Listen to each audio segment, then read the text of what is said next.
Today I am going to go over why I have this truck and why I use it for my daily and why I picked this car and why maybe you should consider this truck too.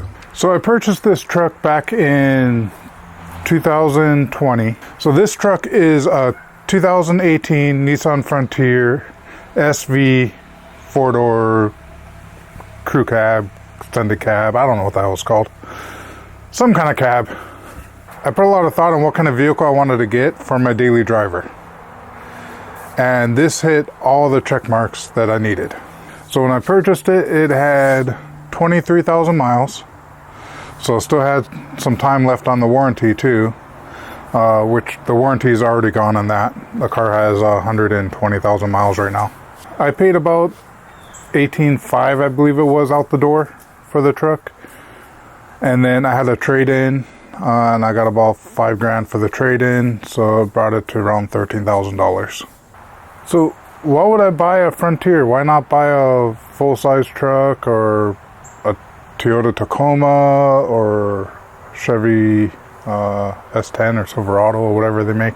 And I got some very good reasons why I thought this was the perfect truck to make as a daily driver and something that I could keep for a while. So what I really wanted is something in 4 doors so I can have my family in there. I wanted something that had a bed so I can throw trash and stuff in there because I'm out in the country, I don't have trash pickup.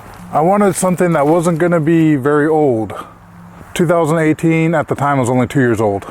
And most importantly, why I really got this truck is the fact that this truck has been made since basically 2005 with very little changes between them.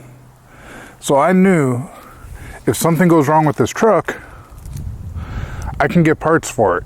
A lot of parts from like back in 05, 06, 07 will fit on this truck. And they made so many of them that finding parts is easy. And by 2018, most of the known issues have been resolved. So this year you don't have the whole Starbury transmission radiator fluid crap and all that. So why not like a Toyota Tacoma? They're reliable.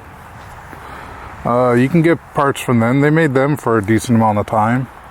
But it really came down to price. You're not going to get a 2018 Toyota Tacoma for that cheap with these options on it back in 2020. And still this day you wouldn't be able to find one that cheap, I don't think. And overall, these are actually very, very reliable trucks.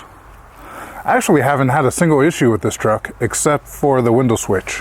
Is this switch panel here. The driver window wouldn't go up and down sometimes. You'd have to kind of play with it. But I just went on eBay, bought a new window switch, which I don't know what year it came off of. It could even came off of a Pathfinder as far as I know. Plugged it in and it worked. The only thing is this side now lights up where it didn't from the factory, but that's kind of cool, I guess. I have little lights on my window switches now. So basically at this point you're getting like a 15 to 20 year old truck that is still fairly new. So it doesn't drive as good as like a brand new truck. Now you got the screen here where the original ones didn't, so that's a little nice. Overall, the feel of this truck does feel like a mid-2000s pickup truck. So this truck doesn't have like 4x4 and all that kind of stuff because I don't go off-roading with it. I really don't need it. There's not a single time where I've needed a 4x4 on this truck. So over the years, they did update some things on it. The headlights are a little bit newer looking. The tail lights a little bit newer looking. But overall, this truck really hasn't changed a whole lot from when it first came out. And you got this little thing. I think this is kind of cool. If you got an older truck, go and buy this thing. That thing looks cool. Except, even when I got it, it did this.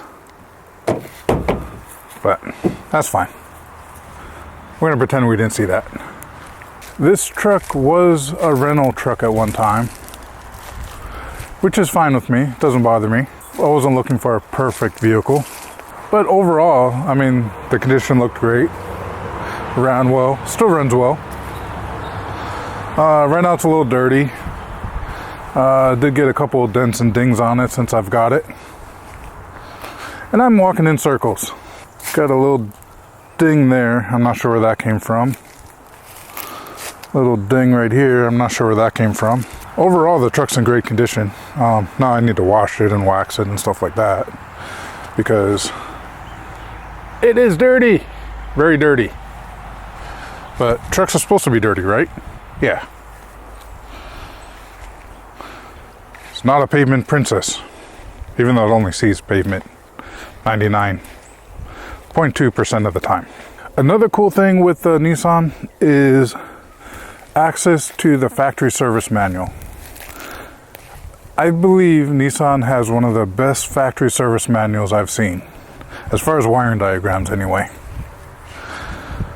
So if I know that if I need any repairs done on this truck, I can easily just go to Nickel Club, download the service manual, and it'll give me everything I need to be able to troubleshoot and fix this truck. Let's check underneath the hood. Oh, apparently I got a ding over here too. Although it's a little dirty, it still looks good. I mean, if I just wipe this dust off of it, there's no corrosion, there's no rust. All the bolts look nice and clean. But yeah, this comes with a 4.0 V6. Does not do very well on gas mileage. That's probably my biggest issue with this truck, is the gas mileage is pretty crappy.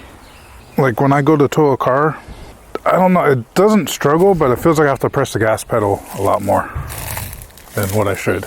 Also, the factory suspension cannot hold a lot of weight, so when I put a car trailer and a car on there, it sinks down quite a bit actually.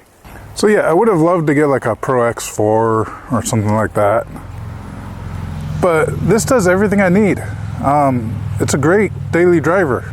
I can count on it to start and run every single time I need it to. Anyway, thank you for watching. Aloha. Peace out. Maybe see you on another video. If you want to support this channel, hit the subscribe.